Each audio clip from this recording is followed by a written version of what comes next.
धन्यवाद सर. यानंतर आपल्या कवी संमेलनाचे अध्यक्ष डॉक्टर सुरेश खोब्रागडे सर आपली कविता सादर करतील आणि आपलं अध्यक्ष भाषण करतील अशी मी त्यांना विनंती करतो.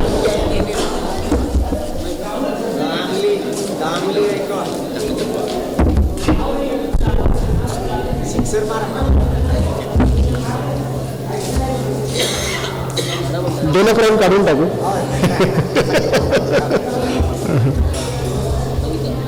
मित्र, या कार्यक्रमाचे आयोजक प्राध्यापक अनिल कान्हेकर आणि त्यांच्या सर्व सहकार्यांचं मी सर्वप्रथम अभिनंदन करतो. राष्ट्रीय संविधान साहित्य संमेलन ही जी संकल्पना प्राध्यापक अनिल कान्हेकर सर यांनी रुजवली आणि जगातला हा पहिला प्रयोग आहे जो लाखांदूर येथे दरवर्षी 26 जानेवारीला प्रजासत्ताक दिनी साजरा केला जातो. मी त्या सर्व चमूचं सर्व टीमचं हार्दिक स्वागत करतो.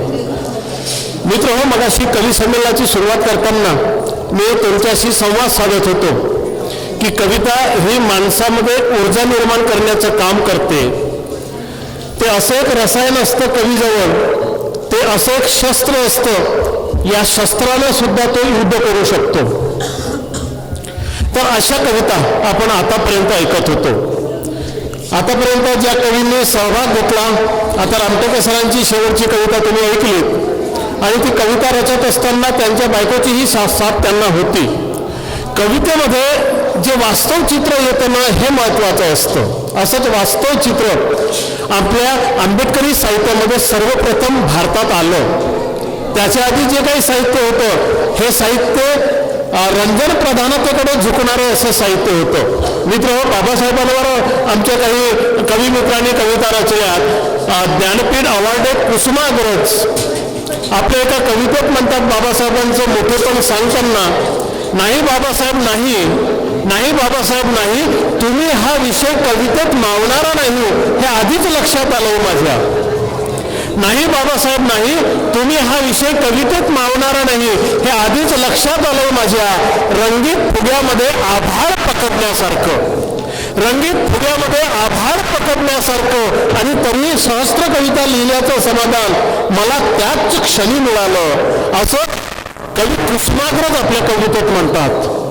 मी माझ्या एका कवितेचा समारोप करताना असं म्हटलं की बाबासाहेब तू शूरवीर, रणवीर आणि सर्व वीरांचा वीर आहेस. बाबासाहेब तू शूरवीर, रणवीर आणि सर्व वीरांचा वीर आहेस. म्हणून तुझ्या आठवणीनं उचलली कलम तुझी मूर्ती कोरायला एका महाकाव्यातून. म्हणून तुझ्या आठवणीनं उचलली कलम तुझी मूर्ती कोरायला एका महाकाव्यातून. पण शब्दच सापडेनात. नुकताच धुंडून थकलो बाबासाहेब, नुकताच धुंडून थकलो जगातले सगळे शब्दकोश, पण मिळवण्यात मला हवे ते शब्द. आज मला कळलंय बाबासाहेब, आज मला कळलंय तुझ्यावर महाकाव्य लिहायला अजून शब्दकोश तयार व्हायचे, अजून शब्दकोश तयार व्हायचे. मित्र हो, ही शब्दाची जादू असते, ही शब्दाची किमया असते. या कवी संमेलनाचा समारोप करताना मी माझ्या 2 कविता तुम्हाला ऐकवणार आहे. त्यातली एक कविता मी बरं आता 2-4 ठिकाणी ऐकवली, तीच ऐकवतो.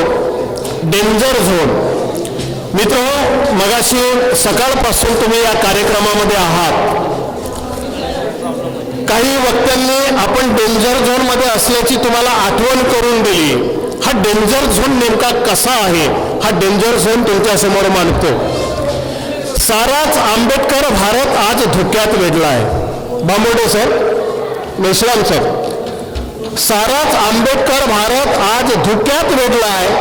आंबेडकर भारताचे रखवालदार सारेच डेंजर झोनमध्ये अडकलेत. आम्ही ज्यांना रखवालदार समजत होतो ते सुद्धा सध्या डेंजर झोनमध्ये आहेत. आंबेडकर भारताचे रखवालदार सारेच डेंजर झोनमध्ये अडकले. अजूनही बऱ्याच लोकांना कुंपणांना शोध खाल्ल्याचं माहीत नाहीये. कान्हेकर सर, आम्ही ज्यांना रखवालदार समजत होतो त्यांच्या भरोश्यावर हे सगळं शेत शिवार आम्ही देऊन दिलं. ते हरामखोर निघालेत, ते शेत खायला लागलेत. सारेच डेंजर झोन मध्ये अडकले. अजूनही बऱ्याच लोकांना कुंपणानं शेत खाल्ल्याचं माहित नाहीये. शेत बिना रखवालदारानं सुरू आहे सध्या. शेत बिना रखवालदारानं सुरू आहे सध्या. पशु पक्ष्यांना तेवढं वाटतंय की रखवालदार उभे आहेत शेतात जागोजागी. पशु पक्ष्यांना तेवढं वाटतंय की रखवालदार उभे आहेत शेतात जागोजागी. बुजगावण्यांनो कितीने चकवता त्यांना. आम्ही ज्यांना रखवालदार समजतो ते शेतातले बुजगावणे निघालेत. डेंजर झोन मध्ये बारूद पेरून पहाड खोदायची झाली जय्यत तयारी त्यांची. एखादं पहाड खोदायचं असेल की नाही तर त्याला सुरुंग लावलं जातं. आम्ही अशा पहाडाच्या आजूबाजूला आहोत. आम्हाला अजूनही माहित नाही की आमचं जीवन संपणार आहे म्हणून. डेंजर झोन मध्ये बारूद पेरून पहाड खोदायची झाली जय्यत तयारी त्यांची. काही छुपे रुस्तम निघाले सही सलामत तिथून. काही अजून तिथेच लाड गाडीत बसलेत अनेक वर्षापासून. स्फोट होण्याच्या आत डेंजर झोन मधून निघायला हवं. शेवटचा तुकडा. स्फोट होण्याच्या आत डेंजर झोन मधून निघायला हवं. काही रखवालदारांना मरू द्या खुशाल, तसेही ते आउटडेटेडच झाले आहेत. स्फोट होण्याच्या आत डेंजर झोन मधून निघायला हवं. काही रखवालदारांना मरू द्या खुशाल, तसेही ते आउटडेटेडच झाले आहेत. चल गड्या, चल गड्या, उचल पाय आणि लाग मार्गी नव्या रखवालदारांच्या शोधात आंबेडकर युगाच्या दिशेनं. नव्या रखवालदारांच्या शोधात आंबेडकर युगाच्या दिशेनं. एक शेवटची कविता ऐकवतो आणि या ठिकाणी थांबतो. दगड झालेल्या माणसांवर, दगड झालेल्या माणसांवर ही माझी शेवटची कविता ऐकवतो. दगडावर शेंदूर लावला की पुढे त्याला मढवतात सजवतात लोक. माझ्या कवितेचा मुख्य विषय आहे दगड आणि माणसं कशी दगड झाली आहेत. दगडावर शेंदूर लावला की पुढे त्याला मढवतात सजवतात लोक. मग बांधकामातील सिमेंट, रेती, विटा, चुना इत्यादी इत्यादी वगैरे वगैरेचे खादाड शास्त्र सांभाळतात लोक. एक दिवस दगडाचा बाजार मांडतात लोक. पुढे दगडासाठी निघतो उरूस. पुढे दगडासाठी निघतो उरूस. कधी जुलूस, कधी मोर्चे, तर कधी जत्रा यात्रा. कधी लाठीचार्ज तर कधी शिव्याशाप. दगडावर केलेली कुत्र्याची नैसर्गिक विधी चगळत चगळत आपल्याच मस्तीत जगतात लोक. कधी दगडावरून बदलते सत्ता. आम्ही दगडांच्या जास्त मागे लागलो, दगडांना पूजण्याच्या जास्त मागे लागलो. माणसांना आम्ही पूजत नाही. कधी दगडावरून बदलते सत्ता. राजकारणात दगडासाठी लावतात सत्ता. दगड बिचारा जागेवरच निश्चल, निर्विकार, शांत, निर्जीव, निश्चित पडून माणसांचा जीवघेणा खेळ पाहत राहतो. दगडापुढे जोडले जातात हात कधी खुण्यांचे. दगडापुढे जोडले जातात हात कधी खुण्यांचे, खिसे कापूंचे, धनिकांचे, भांडवलदारांचे, श्रमिकांचे, मजुरांचे, शोषितांचे, शोषकांचे, रांडांचे, सांडांचे, बेमुरवतखोरांचे, जुलुमांच्या पोशिंद्यांचे, सत्तेच्या पाठीराख्यांचे, शिकाऱ्यांचे, शिकार झालेल्यांचे, रक्त पिपासूंचे, रक्त आटलेल्या अस्थिपंजर हाडांच्या सापड्यांचे, भडव्यांचे आणि वेश्यांच्या दलालांचे. दगड बिचारा जागेवरच, दगड बिचारा जागेवरच निश्चल, निर्विकार, शांत, निर्जीव, निश्चित पडून माणसांचा जीवखेळा खेळ पाहत राहतो. शेवटचा तुकडा. माणसांची पारख करता आली त्या दिवसापासून. शेवटचा तुकडा. माणसांची पारख करता आली त्या दिवसापासून मी सतत वाट बघतोय. माणसांची पारख करता आली त्या दिवसापासून मी सतत वाट बघतोय. दगड झालेल्या माणसांवर एक टांग वर करून मुतणाऱ्या कुत्र्यांची. दगड झालेल्या माणसांवर एक टांग वर करून मुतणाऱ्या कुत्र्यांची. धन्यवाद. जय भीम, जय भारत.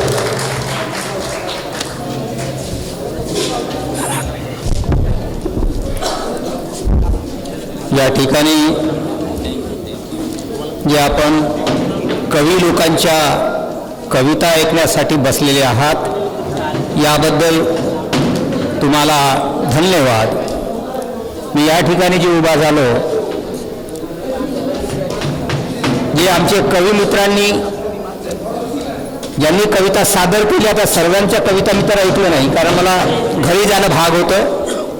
पण ज्या काही कविता इथे ऐकल्या त्या काही कवी मित्रांनी आपल्याबद्दल सांगितलं की आम्ही कवी नाही, तुम्ही कवी नाहीत म्हणून इथे बोलवलं. कवी लोक आहेत त्यांना मी बोलवत नाही एवढ्यासाठी की त्यांना मोठ्या मोठ्या स्टेजवर सन्मानानं बोलवले जाते. मग जे कवीच नाही ते कवी होतील केव्हा? कारण तेही एकेकाळी कवी नव्हते. आणि म्हणून आणि या कवी लोकांना माझं असं आग्रहाचं सांगणं आहे, दुसऱ्यांनी तयार केलेल्या कविता सादर करायची गरज नाही. अरे तुटक्या फुटक्या जर आज कविता कराल तर उद्या चांगली कविता तुम्हाला प्रसवता येईल. म्हणून माझ्या मित्रांनो, तुम्ही यावर्षी आता नवीन कवी आहात, वर्षभर मात्र झोपा काढू नका. संधी भेटेल त्यावेळेला कविता लिहायला शिका. हे फक्त तुम्हाला प्रेरणा देण्यासाठी म्हणून तुम्हाला मी बोलवलं.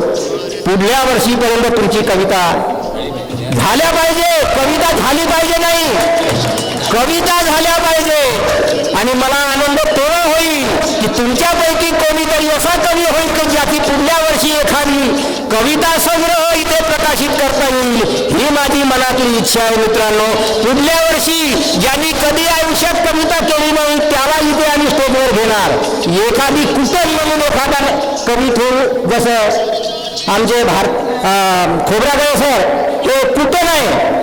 पूर्वीच्या काळी कुटन किंवा मोडीचा बैल म्हणायचे, बाकीचे गोल गोल फिरायचे. तशासारखे माझ्या मित्रांनो सांभाळणारा एखादा मुरलेला कवी आम्ही ठेवू तर बाकीचे सारे ते सारे नवे राहतील. तुमच्यापैकी कोणी उद्या आतापासून फुल्लाल बांधा की मी सुद्धा कविता करू शकतो आणि प्रत्येकच माणूस कविता करू शकतो जर त्यानं मनात आणलं तर. हे तुमच्या मनामध्ये यावं एवढ्यासाठी इथे बोलवलं. मला आनंद झाला. हे आमचे रामटेके सर, आमचे देखाटे सर, या लोकांनी आपल्या कविता सादर केला. आता सांगितलं मी कवी नाही. 10 सर अधूनमधून कविता करतात, त्यांच्या बऱ्याचशा कविता त्यांच्या डायरीमध्ये तयार आहेत. ही चांगली गोष्ट आहे. मला अपेक्षा आहे की त्यांनी इतर खर्च बाजूला टाकून काटकसर करून भविष्यामध्ये त्यांचा कविता संग्रह का प्रकाशित होऊ नये त्यांनी याची तयारी ठेवावी आणि ते इथेच प्रकाशित व्हावं. असं जर मी बोललो तर मी चुकीचं बोलतो असं होणार नाही असं मला वाटतं. म्हणून मित्रांनो, इथे बसलेल्या गृहिणी आहेत, मुली आहेत. आमची एक गृहिणी, त्यांच्याबद्दल त्या कुटुंबाबद्दल बोललं जातं की हे लोक समाजात दिसत नाही. आमच्या एका वक्त्यांनी मागे एक आम्ही कार्यक्रम घेतला होता, त्यामध्ये जाहीरपणे सांगितलं, त्या डॉक्टरच्या पत्नी आहे इथे बसलेल्या डॉक्टर रंगारी साहेब, आमच्या वक्त्यांनी जाहीरपणे सांगितलं की मी यांच्या घरी गेलो तर जन्माला मी पाहिलंच नाही यांना. मी त्यांना म्हटलं जन्मात पाहिलं नाही, चांगली गोष्ट आहे, पण आता एक स्टेजवर पाहिलं त्याचं काय. त्या बोलायला लागल्या. अशी ऊर्जा आजही आमच्या गृहिणीमध्ये आहे, त्या बोलू शकतात. दुःख याचं आहे त्यांना संधी एक तर मिळाली नाही किंवा आपण संधी दिली नाही. अशा लोकांना आम्हाला संधी पण द्यायची आहे. हा त्यांच्यासाठी स्टेज आहे, नावाजल्या लोकांसाठी नाही. त्यांना कोणीही बोलवतं, पण अशासारख्या ज्या आमच्या गृहिणी आहेत, मुली आहेत, त्यांच्यासाठी हा दुपारचा जो कार्यक्रम आहे, म्हणजे पहिला सत्र संपल्यानंतरचा दुसरा सत्र त्यांच्यासाठी आहे. म्हणून आतापासून तुम्हाला मी आग्रहाने सांगतो की पुढल्यासारखे आमच्या डॉक्टर रंगारींचा सुपुत्र आहे, तो पण कविता त्यांनी करावं. दोन सुपुत्र आहेत, त्यांनी कविता करावा आणि समाजाच्या प्रवाहाच्या विरुद्ध जाऊ नका. म्हणजे जो आपला समाज म्हणून आहे, या समाजाला लोक वेगवेगळ्या नजरेनं पाहतात, पण त्या लोकांना आम्ही दाखवून दिलं पाहिजे की हम भी कोई बाबा साहब के जब फॉलोअर है, बुद्ध को मानने वाले हैं, तो हम भी अपने अच्छाई से आपको तुम्हारी नजर बदल देंगे और आप भी कहने लगेंगे ये भी लोग है जो कुछ कर सकते हैं. दोस्तों, आपण माझ्या म्हणण्याचा वाईट उद्देश नाही, वाईट गोष्ट सांगण्याची नाही. तुमच्यामधल्या खूप मोठी ऊर्जा आहे. ती ऊर्जा चांगल्या एका प्रवाहाच्या दिशेनं आपण घेऊन चाललं पाहिजे. त्याच्यासाठीच हा प्रोग्राम आहे. आता बाकी आमच्या संचालकांनी ते काम करावं. थँक्यू. धन्यवाद सर. यानंतर आपल्या कार्यक्रमाचा शेवटचा टप्पा म्हणजे आभार प्रदर्शन, आणि मी आभार प्रदर्शन प्रशांत वरंबे करेल अशी त्याला विनंती करतो.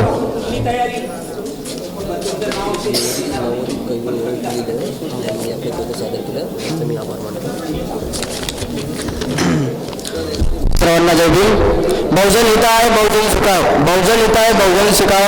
70व्या प्रजासत्ताक दिनी बहुजन प्रबोधन मंच लाखांदूर जिल्हा भंडाराकडून आयोजित महाप्राण गुरुद्वार मंडळ विचार मंचावर आयोजित 18वे राष्ट्रीय संविधान साहित्य संमेलन, 18वे राष्ट्रीय संविधान साहित्य संमेलन.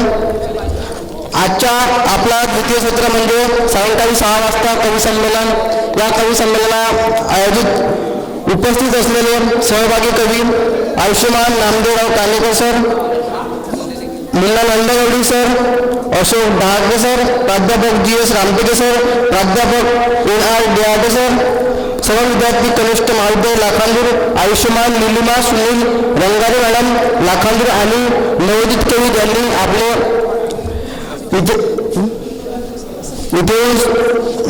उपस्थित असलेले त्यांचे आणि कवी संमेलनाचे अध्यक्ष आयुष्य डॉक्टर सुरेश खोब्रागडे सर, प्राध्यापक विदर्भ महाविद्यालय लाखनी, आणि सर्व मी कवी सदस्यांचे आभार मानतो. आम्ही अध्यक्षाच्या वतीने कवी संमेलन संपले असे मी जाहीर करतो. जय भीम.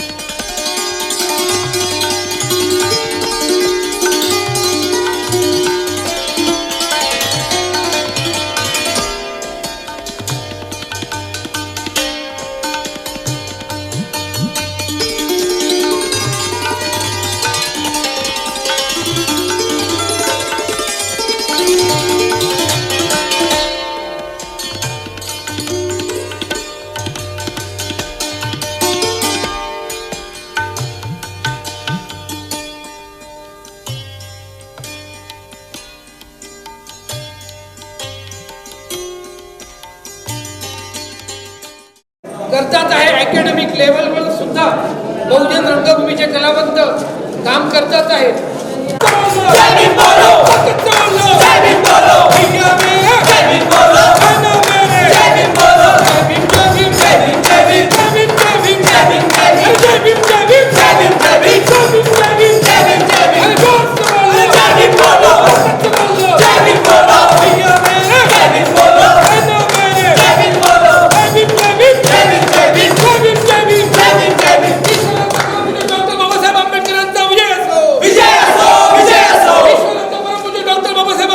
विजय असो.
त्यांनी आपले गीत सादर केले. नाही मती संपविला देह जरी संपणार नाही मती धर्माच्या गारद्यानं विलास उपने माजी नगराध्यक्ष नगर पंचायत लाखांदूर यांना मी अशी विनंती करतो की त्यांनी पण स्थान ग्रहण करावे. मेघश्याम उरकुटे सर सिद्धार्थ कनिष्ठ महाविद्यालय लाखांदूर सरांना सुद्धा अशी विनंती करतो की त्यांनी आपला स्थान ग्रहण करावे. तसेच योगेश कुटे सर लाखांदूर सहाय्यक शिक्षक जिल्हा परिषद वरिष्ठ प्राथमिक शाळा दहेगाव सरांना सुद्धा अशी विनंती करतो की त्यांनी स्थान यांच्यासोबत रोशन भाऊ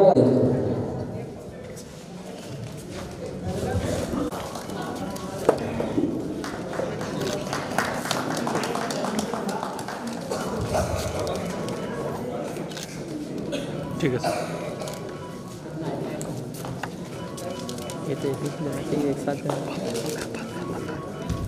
यानंतर उद्घाटक नीलम विलास भोगणे माजी नगराध्यक्ष नगर पंचायत लाखांदूर यांचं स्वागत छाया आदरण व्हावे अशी त्यांना विनंती करतो.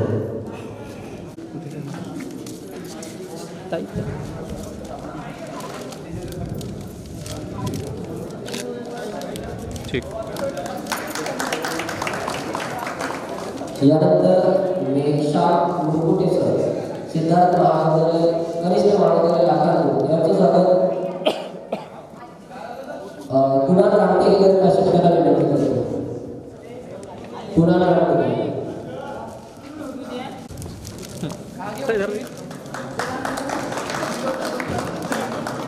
योगेश कुटे लाखांदूर सहाय्यक शिक्षक जिल्हा परिषद वरिष्ठ प्राथमिक शाळा दहेगाव यांचं स्वागत प्रतीक राठोड अशी त्यांना विनंती करतो.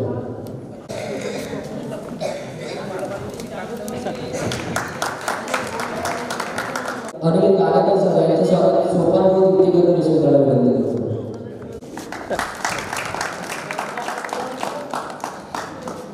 धन्यवाद.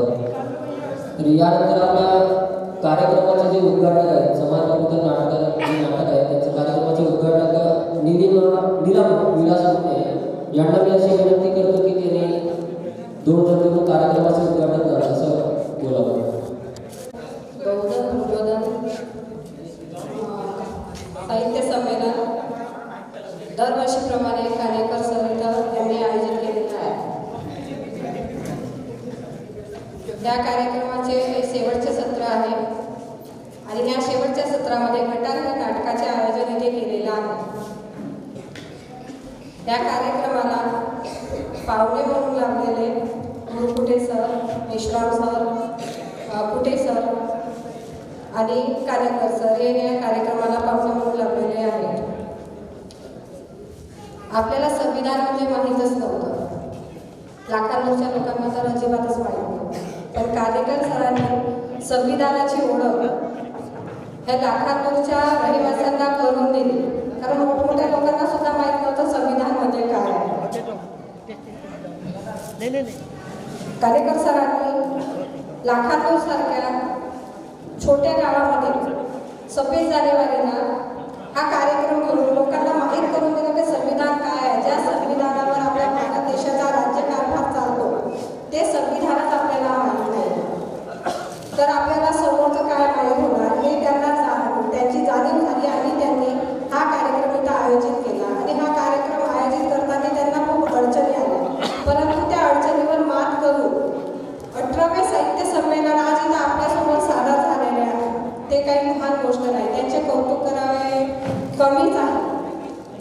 आज गटांगण नाटकाचे ते उद्घाटन झाले अशी मी जाहीर करते आणि मला बोलवून माझा मान झाला. सर्वांना माझा जय. त्याच वेळात आपल्यासमोर गटांगण नाटक सादर होतं. वीरेंद्र गरवीर सरांना मी अशी विनंती करतो की त्यांनी चेअरवर यावं. या सगळ्यांचं स्वागत प्राध्यापक कालेकर सर करतील अशी मी त्यांना विनंती करतो. स्टेजवर यावं. आम्ही वीरेंद्र गरवीर सर आणि त्यांच्या समोर बघा. हां देखीए आप लोग ले लेंगे. ठीक ठीक आहे. त्यांनी दोन शब्द बोलावे. लाखांदूरमध्ये संविधान संस्कृती निर्माण करण्याच्या उद्देशाने त्या ठिकाणी संविधान प्रबोधन यामध्येच गटाऱ्या नाटकाचं या ठिकाणी उद्घाटन होत आहे. हे सर्व करत असताना मी जास्त बोलणार नाही. हे सर्व करत असताना या ठिकाणी उपस्थित असणारे पाहुणे मंडळी, गावकरी मंडळी, तर कालेकर सरांनी जी काही सुरुवात केली त्यांना फक्त मी सॅल्यूट करू शकतो. त्यांचा संपर्क बराच काही आला माझ्यासोबत. त्या सर्व संपर्कामध्ये त्यांनी जी मेहनत केली त्या मेहनतीला मी फक्त माझ्या वतीने त्यांना आणि त्यांच्या पत्नी वहिनी यांना पण दोघांना पण मी सॅल्यूट करतो. ज्या धडपडीने त्यांनी हे कार्यक्रम सुरू केले, ज्याप्रमाणे ते समाजासाठी झटण्याचे कार्य करतात आणि लाखांदूर वासियांचं मी भाग्य समजतो जे आम्हाला त्यांनी उपलब्ध करून दिलं. तसेच जे कार्यक्रमाला सहकार्य करत असतात प्रबोधन मंचचे सर्व विद्यार्थी यांना पण मी सॅल्यूट करतो, जे आम्हाला हा प्रबोधन मंचच्या माध्यमातून आम्हाला जे नॉलेज देण्याचं कार्य करतात. इव्हन भारतवासियांनाच म्हणावं लागेल ते आम्ही भाग्य समजतो आणि धन्यवाद देतो. मला या ठिकाणी बोलावलं त्याबद्दल त्यांना धन्यवाद देतो. आणि अशाच प्रकारे आपण कार्यक्रम करत राहावं. आमचं सहकार्य आम्हाला तुम्हाला नक्कीच मिळत राहील ही सदिच्छा बाळगतो. धन्यवाद. योगेश कुटे सरांना अशी विनंती करतो की त्यांनी दोन शब्द बोलले. विश्वाला शांतीचा संदेश देणारे भगवान गौतम बुद्ध आज 17वा प्रजासत्ताक दिन ज्या ज्या वीरपुरुषांनी हा देश स्वातंत्र्य होण्यासाठी प्राण्याचं बलिदान केलं त्या सर्व शहीदांना मी विनम्र अभिवादन करतो. हाती न घेता तलवार बुद्ध राज करी जगावर अशा महामानवाने रामगीतेमध्ये या ओळी लिहिलेल्या आहेत. ते वंदनीय राष्ट्रसंत तुकडोजी महाराज आज या गटार या नाटकाचं या ठिकाणी 3रं सत्र आहे. समाज प्रबोधनपर या नाटकाचे उद्घाटिका इलमताई गुंगे मॅडम, माजी नगराध्यक्ष नगरपंचायत लाखांदूर, या नाटकाचे अध्यक्ष आदरणीय विषयाची मेश्राम साहेब, पोलीस निरीक्षक पोलीस स्टेशन लाखांदूर, आमचे ज्येष्ठ बंधू उरकुटे सर आणि खऱ्या अर्थानं आम्हाला जागृत करणारे म्हणजे ओबीसी समाजाच्या लोकांना कदाचित त्यांच्या राखलं लोक, परंतु आमच्यासारख्या लोकांना त्यांनी जागृत केलं की त्यांच्या बाजूलाच राहायचं. असे या कार्यक्रमाचे आयोजक कालेकर सर, बहुजन प्रबोधन विद्यार्थी मंच, सर्व विद्यार्थी आणि संविधान प्रेमी बंधू आणि भगिनींनो, हा 17वा 18वा राष्ट्रीय संविधान संमेलन या ठिकाणी सरांनी घेतलं. खऱ्या अर्थानं याच्या आधीची जर आपण परिस्थिती बघितली, म्हणजे आम्ही जेव्हा सुरुवातीला लाखांदूरला राहायला आलो तेव्हा सर पायी जायचे, सायकलला जायचे घरोघरी. आमच्या घरी कितीदा जरी वेळा आले, सर तुम्ही पुस्तक वाचली का, सर तुम्ही संविधान वाचलं का, आम्ही म्हणालो नाही. त्यावेळेस आम्ही आम्ही स्पष्टपणे नमूद करतो की आम्ही वाचलं नव्हतं. परंतु आमच्यासारखे असे कितीतरी ओबीसी समाजाचे लोक आहेत की त्यांनी या बाकीच्या गोष्टीची कल्पना नव्हती. ते नेहमी आपण मित्र भेटलो किंवा बाकीचे लोक भेटलो किंवा बाकीच्या चौकशा करतो, परंतु सर ते नाही. सर फक्त संविधान, समाजाकृती, ओबीसी म्हणजे हे जे आपले महत्वाचे मुद्दे याच्यावर चर्चा करतील. आणि खऱ्या अर्थानं त्यांनी आमच्या ओबीसी समाजाला जागृत करण्याचं काम या संमेलनाच्या माध्यमातून कालेकर सरांनी केलेलं आहे. त्यांचं करावं म्हणून कौतुक कमी आहे. त्यांनी आता अशा लोकांची निवड केली की जे समाजात प्रबोधन करतात, सामाजिक कार्य करतात, PhD झालेले आहेत, आंतरजातीय विवाहामध्ये आहेत, अशांचा सत्कार घेतात. मगाशी आपण बघितलं या कार्यक्रमामध्ये रोहिणीचे मेश्राम साहेबांचा ज्यावेळेस आपण या ठिकाणी सत्कार झाला त्यावेळेस त्यांना किती गदगद झाला की माझ्या जेव्हा सगळ्यात मोठा जीवनातला मोठा जर सत्कार असेल तर या ठिकाणी झालेला सत्कार मेश्राम सरांनी मगाशी रोहिणीचे मेश्राम म्हणजे अशा रीतीने त्यांनी अनेक लोकांना समोर नेण्याचं आमचे मुलं आहेत बहुजन प्रबोधन मंचचे त्या मुलांना खऱ्या अर्थाने यांच्यावर आपल्याला संस्कार करण्याची गरज आज या प्रबोधन मंचच्या माध्यमातून होत आहे. त्यांना मी धन्यवाद देतो. अनेकदा त्यांनी सत्यपाल महाराज असो मागच्या वर्षी इंजिनियर थुटे असो असे प्रबोधनात्मक कार्यक्रम त्यांनी या मंचावर केलेले आहेत आणि आज या गटार नाटकाचं आयोजन समाजात प्रबोधनपर नाटक या ठिकाणी आणलं आहे. आपण सर्वांनी ते अंगीकारावं. हा संविधान सगळ्यांपर्यंत पोहोचावं त्याची माहिती सर्वांपर्यंत गेली पाहिजे. त्याच्यात किती बदल झाले खऱ्या अर्थात त्यांची पत्रिका जर आपण वाचली कार्यक्रमाची त्या कार्यक्रमाच्या पत्रिकेतून आपल्याला कळतं की किती जर त्याच्यातून आपल्याला समाज प्रबोधन होतं. नाही तर पत्रिका म्हटले की कार्यक्रम आणि त्याच्या पाहुण्यांची नावे. परंतु खऱ्या अर्थानं काणेकर सरांची जी पत्रिका आहे ती समाज प्रबोधनाचं काम त्यांची पत्रिका करते. पत्रिकांना जर मॅटरचं वाचलं तरी आपल्याला त्याच्यातून त्या गोष्टी आपल्याला मिळतात. त्या जरी आपण देण्याचं काम केलं तर खऱ्या अर्थानं समाज प्रबोधन काणेकर सर करतात. त्यांच्या सोबतीला त्यांच्या मॅडम आहेत त्यांना आणि त्यांना मी पत्नीलाही या ठिकाणी वंदन करतो. मला छोट्याशा माणसाला या ठिकाणी बोलवलं माझा मान सन्मान केला त्याबद्दल आयोजकांचं मी आभार मानतो आणि माझे 2 शब्द या ठिकाणी बंद करतो. जय भीम, जय भारत, जय संविधान. धर्माचे अध्यक्ष निशांत मेश्राम हे बोलतील अशी त्यांना विनंती करतो. तथागत गौतम बुद्ध, महामानव ईश्वरज्ञ डॉक्टर बाबासाहेब आंबेडकर, राष्ट्रपिता महात्मा ज्योतिबा फुले, छत्रपती शिवाजी महाराज, छत्रपती शाहू महाराज, माता रमाई, सावित्रीबाई फुले, आदरणीय मंच आणि लाखांदूरवासी. मी नेहमी म्हणतो की लाखांदूरला काय भेटतं. लाखांदूरला अशी वेळी माणसं भेटतात जी म्हणजे न्यूयॉर्क माणसं आणि पाठीपर्यंत तुम्ही कदाचित नाव ऐकलं असेल मला माहिती. आमच्या तिथून सगळ्या चळवळी यवतमाळातून तिथून सुरू होतात. ती जी लेवल आहे ती मला दिसली इथे.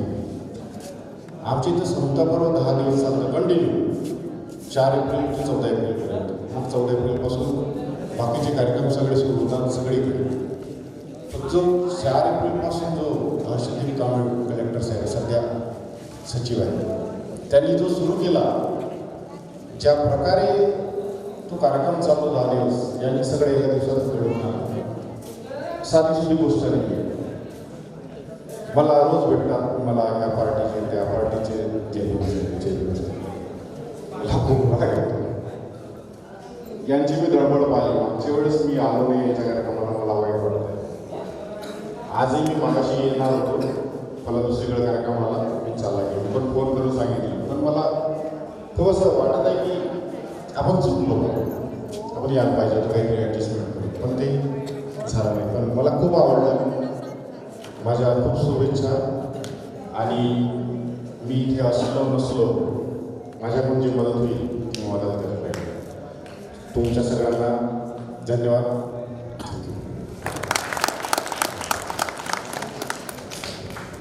धन्यवाद सर. यानंतर आपल्या तृतीय सत्राचा शेवटचा टप्पा म्हणजे आभार दर्शन आणि ते आभार प्रदर्शन सचिन आठवडकर यांनी अशी त्याला विनंती करतो. निमित्त बहुजन प्रबोधन मंच लाखांदूर जिल्हा भंडारा यांच्याकडून महाप्राण योगेंद्रनाथ मंडल विचारमंचावर आयोजित 18वे संविधान साहित्य संमेलन आजच्या कार्यक्रमाचे तृतीय सत्र म्हणजे शेवटचा टप्पा.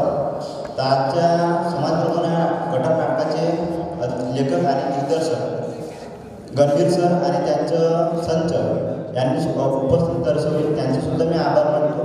ते आजच्या कार्यक्रमाचे अध्यक्ष माननीय निशांत मेश्राम सर यांनीसुद्धा उपस्थित दर्शवली त्यांचेसुद्धा आभार मानतो.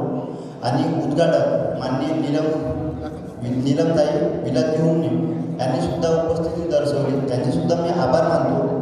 आणि आजच्या कार्यक्रमाचे पाहुणे माननीय मेघश्याम मुरकुटे सर यांनीसुद्धा उपस्थिती दर्शवली त्यांचेसुद्धा मी आभार मानतो.